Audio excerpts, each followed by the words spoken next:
Hello everyone and welcome to just a little ramble video about trades and just targets to look in for the next couple of weeks. Now in my video, I think it was yesterday, I'm losing track of the days now. Yeah, yesterday. I talked about getting Walsh and Dusty. I've kind of had a change in thought with my thought process and my trades. So originally I was going to trade Brockman, but even though he has a higher break even than the Dogs, I think Brockman has good job security, and overall he's probably just going to make more money than them, and he scores better. Like, he scores around the same. So I think I'll keep him because I think he has solid job security. From what I'm hearing is I don't think Scott or McNeil play this week. I think one of them plays at max, but I just have a feeling from what I've been reading up on is Scott's gonna not play. So my thought process now is the Dusty and Walsh plans are out the window because it's just Dusty's not that urgent. He has a 150 break even nearly, and Walsh is a bit of a flyer that I don't really want to take with the position I'm in and the good primo mids. However, I'm still going to trade Campbell, even though there's news that Dane Rampy's out. If you can hold Campbell, hold him, because if he gets a role change and starts scoring well, he might very well burn me. But I think to get me an upgrade in front of people, from what I know, a lot of people aren't doing an upgrade this week. So if this can get me an upgrade ahead, and it'd just be nice. So I'd go Campbell to Waterman. This gives me 382k in the bank. Now originally I was going to trade Waterman, and that just gave me enough to go to Dusty, and it left me with 9k in the bank. Or I could go to Walsh, and it'd leave me with 1k. I decided to derail that plan because, well, like I said, these Dogs mids I'm a bit uncertain about. Now, I don't know how much confidence I have in this pick, but I'm going to go with it. Personally, I liked my last defender to be Callum Mills, but he doesn't have a great buy, and I think if he's really lighting it up, I can leave Laird in the midfield. But at 507k, I'm going to bring in, if I'm not blind, 504k, Jack Bowes. He gets lots of kickouts, and if you look at his stats, I think he has 20 kicks a game, 25 kicks a game on average or something. Look at that, just so many kicks, and he gets his way to 100. If the pick fails, that'd be unfortunate. But I do have somewhat confidence. Not the confidence I have in Dustin Martin. But getting rid of Scott over Brock, I like a lot more. And I think if this Bowes pick works, it'd be really handy. So, he's in the backline now, and we optimize. It leaves me with 32k in the bank, and the team's looking like this. From what I see, Laird genuinely, with midfielders have not been the greatest this year. With how Laird's going, he could be a top midfielder. Because let's be honest, Guthrie's not going to keep this up with Dangerfield comes back. Guthrie is one I'd be avoiding. I'd like to see him with Dangerfield, and even though round 1, I think it was, he tonned, but he's not putting up 120s and 160s every week. I hope his average stay there. So Guthrie's not staying up there. Steele and McRae, I'm pretty confident are going to be 1, 2, or 3, with Oliver, who's down here, is going to be up there. Josh Dunkley is obviously a forward, so we won't include him in this conversation. Luke Shilley, one game in a game where they won by a lot. He's not going to be up here. Sloan injured, and the Crows will fall off. Not going to happen.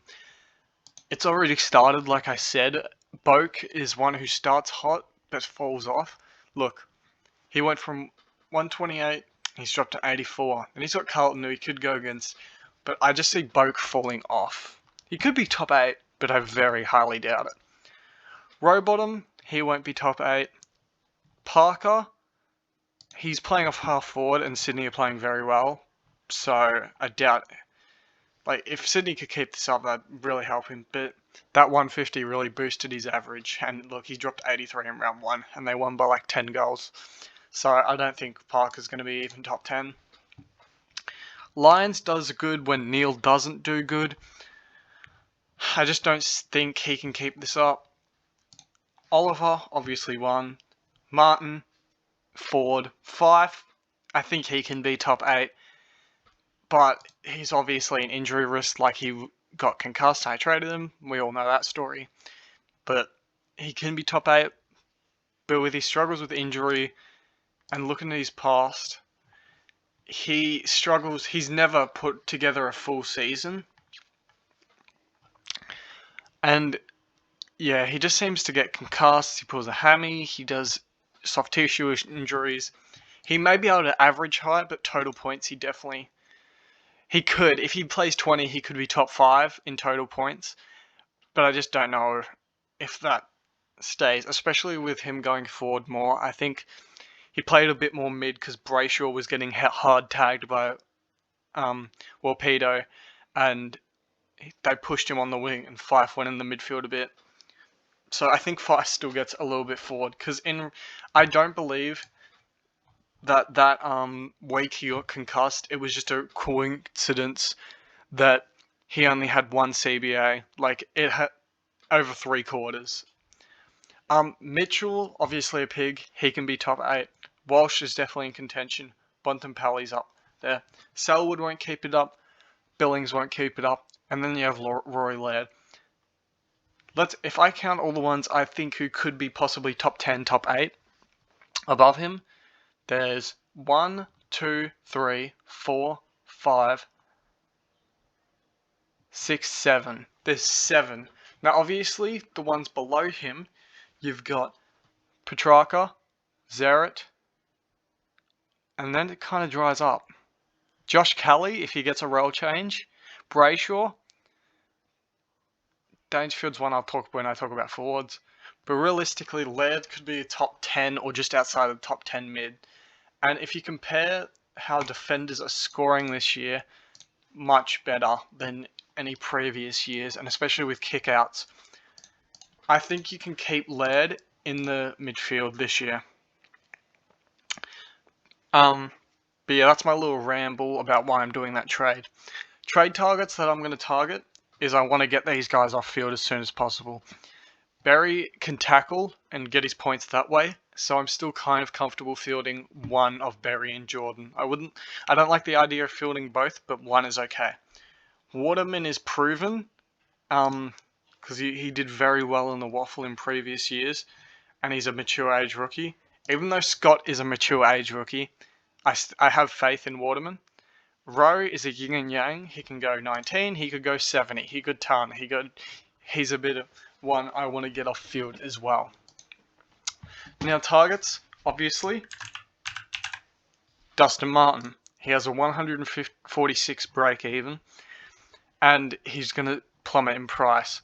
I like the idea of getting him before the Bulldogs, or during the Bulldogs game, but obviously, depending how he scores in the next 2 weeks, that's dependent. I think he is one that we should target though. Another one, maybe after Martin, that I kind of really like is Dangerfield. He plays North this week, which is scary, because if he goes 150, it could really make him not drop for a bit. And he's got 2 games at Cardinia. But Dangerfield, if we look at his last year, he's just pretty, he's kind of like Dusty, but his scoring gets more, if he scores, he usually goes 110, 115 area, where Dusty is a more 110, 105 with the casual 150. Danger can put up 140s every once in a while. So I like Dangerfield as a pick, but not at 600k. I think if he can maybe drop a bad score against North. He's one to look at. That's the forwards. Defenders, honestly, guys on my team I really like. Lloyd should try and get in. Ridley is one you definitely target. Short if you didn't start. 533k. Stewart, maybe not so much, but he's more of a vanilla pick. He's one that's consistent and one you can rely on. Like, obviously, 83, it's not that great, but it's better than, risking a guy who can go 140 but then also go 50. He's consistent, which I like, and he's not even taking that many kickouts.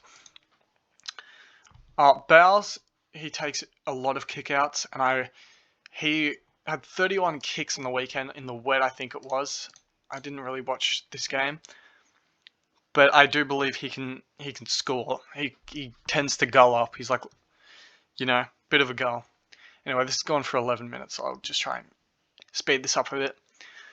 Obviously, these guys you should target. Laird is another one.